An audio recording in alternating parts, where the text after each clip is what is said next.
I was coming out of the class and one student came running towards me, teary eyes, and she said, "Sir, I'm not getting marks in physics. I'm not getting confidence. However hard I'm trying in the examination, I'm not getting ideas only in physics." Actually, I was having only 10 minutes break. So I said, I really want to understand, but anyway, we have very limited time. Quickly, let's try to understand. You bring your question paper. Let's discuss that. She went and brought the question paper, and she was looking. She showed me this question. I tried, not getting it.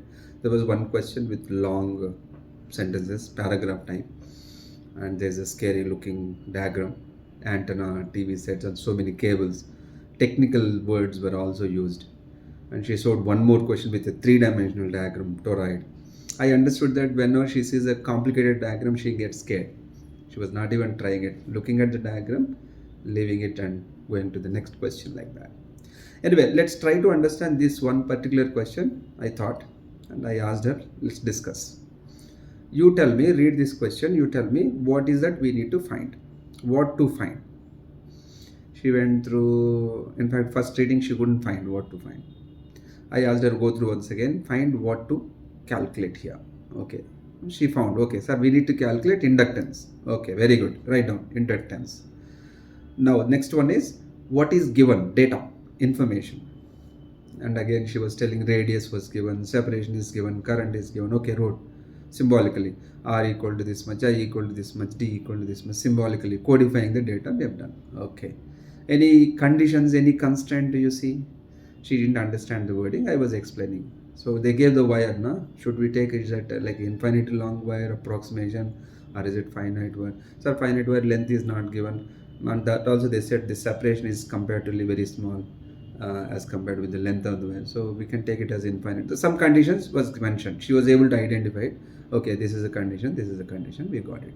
So we got what to find. We got what is the data and what are the constraints or conditions. Now let us focus on how to find inductance. Have you covered inductance? Is it covered in the class? Yes, sir. Inductance definition, I know it. What is the definition of inductance? Flux per unit current. Okay. How do you find flux? Do you know it? Yes, sir. Last week only we covered. Flux is integral B bar dot dA bar. Okay. That is all right. Very good. Now B. What is B? Magnetic field. You know how to find magnetic field due to the straight wires. That was last week's syllabus. Yes, mu naught I by 2 pi r. It's a very standard formula. So you know how to find B and you know how to find flux. You know how to find self-inductance. What is the problem then? Let's try it. Okay, try once again. I'm giving you 2 minutes time. Complete it. And she started writing it and then calculated almost 10 minutes, about 10 seconds extra she took, and she was able to complete it. Then she was like shocked, surprised, like, "Sir, I didn't realize that it was so easy, but I thought it was something else." So what is the takeaway from this?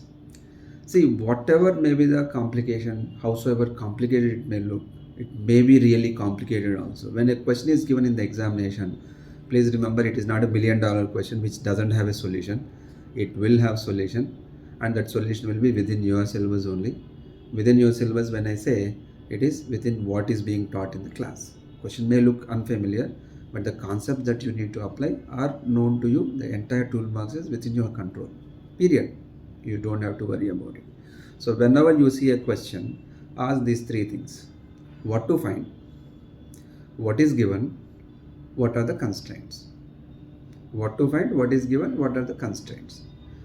Through these diagnostic questions, if you try to analyze the question, you will be able to do it. Whether you want to do it or not, that's a different thing, because in the examination sometimes it is good to leave the questions, certain questions, when they are really lengthy. But just because of the psychological reasoning, leaving the question is not a good thing. So I want you to try this particular mechanism during your practice time. So as you keep practicing it over and over again, it becomes second nature to you and you'll be able to do much better in the examination. So try that idea. Wish you all the best.